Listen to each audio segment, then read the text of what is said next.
This is another question from Seeking the Truth. What if Elohim took Moses out and showed him the stars in the heaven to show him what Aviv looks like? So, my first question that I don't have clarity on is, was the question actually about Moses or Abraham? There are going to be typos, people. I am not trying to, I am me, and that's going to happen. I don't have time to proofread. I'm sorry.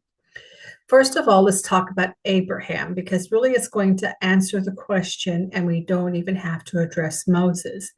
Okay, to Abraham, the promise in the verse was that uh, Abraham's family would be as many as the stars in the sky. Okay, this promise was in conjunction with the command to look at the stars. Genesis 15:5, we see that stars are descendants. And when you understand what stars are, you'll understand that it's not to know what is Aviv. In Deuteronomy 1:10, the Lord says, the Lord your God hath multiplied you, and behold, you are this day as the stars of heaven for multitude. So the promise was in Genesis 15, and by Deuteronomy 1:10, the descendants of Abraham that came out of Egypt were as the stars of heaven for multitude. Then in Deuteronomy 4:19, let's read that. Lest thou lift up thine eyes into heaven, and when thou seest the sun, the moon, and the stars, even all the host of heaven, shouldst be driven to worship them and serve them. What them? The stars, which the Lord thy God hath divided unto the nations under the whole heaven. So the stars were divided to the nations. The stars represent descendants, and the descendants that became nations. Okay. The understanding of this, of the stars, is that they represented Abraham's descendant by four women: Sarah, which gave us the nation of Israel; Hagar, which gave us the Ishmaelites; and Keturah, which become many other Arab nations here in the Middle of the East. His descendants became nations and became great nations. Also, so that's what the stars represent. It does not represent the condition called Aviv.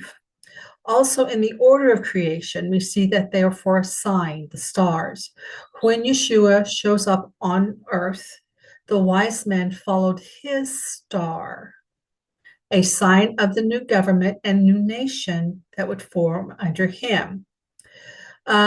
Also, we see in the New Testament verses such as that we have become a holy priesthood and a royal nation. We can only do that if we're under Yeshua, whose government shall see no end, and him as the king.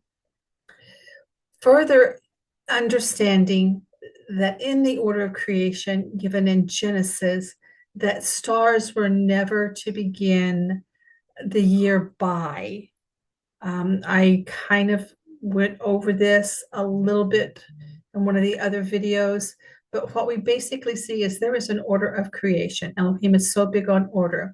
And if we look at just two things here, we're going to see that Yeshua says in the New Testament to the Pharisees, man was not made for the Sabbath. Sabbath was made for the man. It's talking about the order in which things appeared in the first week of Genesis.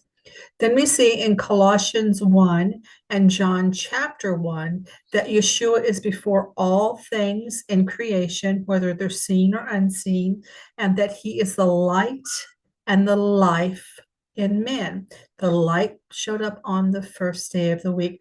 When you have the keys to understanding the order, then you can look at the week of creation and understand that Elohim put the plants in head of the lights of the luminaries. He established the plants in the third day, and he said that the earth will bring forth seed. And then in the fourth day, he put the lights up.